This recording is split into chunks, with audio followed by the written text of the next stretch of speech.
அனைவருக்கும் வணக்கம். கேப்டன் அவர்களை சந்திக்க தான் சந்தர்ப்பம் கிடைச்சிது. அவர் கூட பணியாற்ற சந்தர்ப்பம் கிடைச்சதில்லை. ஆனால் இங்கே ஒவ்வொருத்தரும் அவர் கூட பழகினவங்க, அவங்க கூட பணியாற்றினவங்க, அவ்வளோ பேர் அவர் வளர்த்து விட்டுருக்காரு. அவருடைய குணாதிசயங்களை அவங்க ஒவ்வொருத்தராக சொல்ல சொல்ல சொல்ல மலைப்பாக இருக்குது. நம்ம சரித்திரத்துலேயும் ஹிஸ்ட்ரியிலையும் தான் அந்த மாதிரி மக்கள் இருப்பாங்கன்னு படிச்சிருக்கோம். அப்படி உண்மையாகவே நம்ம கூட வாழ்ந்த ஒருத்தர் கேப்டன் அவர்கள்னு நினைக்கும் போது அவ்வளோ சந்தோஷமாக இருக்குது, அவ்வளோ பெருமையாக இருக்குது. அவர் இருந்த தமிழ் சினிமாவில் நாமளும் இருக்கோம் அப்படிங்கிறது ரொம்ப பெருமையாக இருக்குது.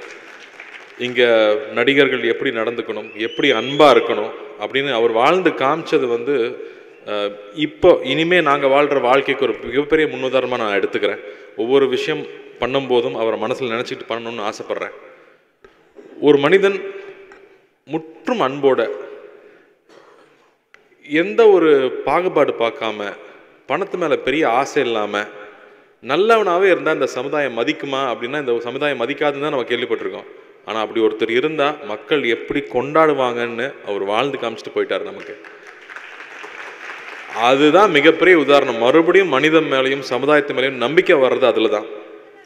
அவரை இப்படி மக்கள் கொண்டாடி நமக்கு இப்படி வாழ்ந்தால் இப்படி மரியாதை கிடைக்கும்னு நமக்கு எடுத்து காமிச்சிட்டு போயிருக்காரு. கேப்டன் அவர்கள் நிர்வாகத்தன்மையை பற்றி நிறைய பேர் பேசி கேள்விப்பட்டுட்டே இருக்கோம். எங்களுக்கெல்லாம் ரொம்ப அனுபவம் இல்லாமல் புதுசாக அதுக்குள்ளே வந்து ஒவ்வொருத்தா கற்றுக்குறோம்.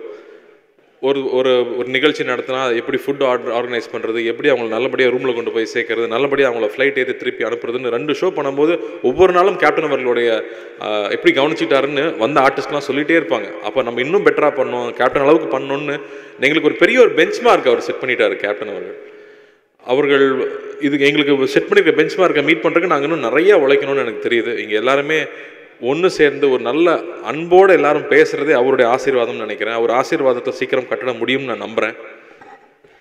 கேப்டன் அவர்கள் வந்து அது தராதரம் பார்க்காம பழகியிருக்காரு.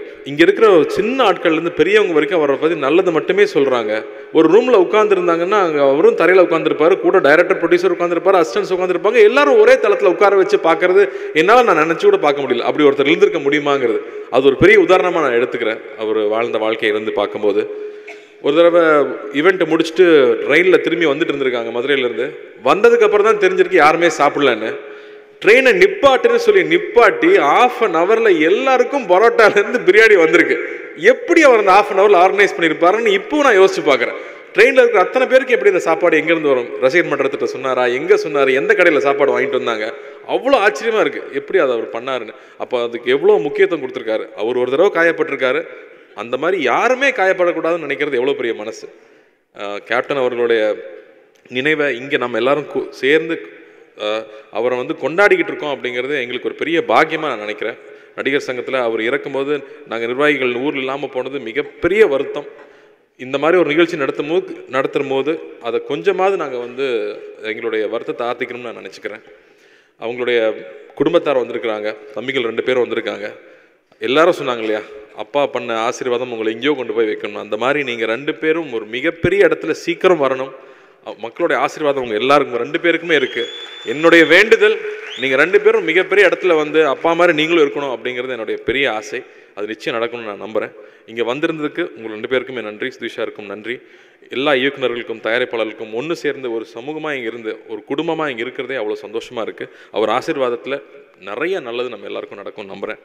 நன்றி. அவருடைய ஆத்மா சாந்தி அடையணும்.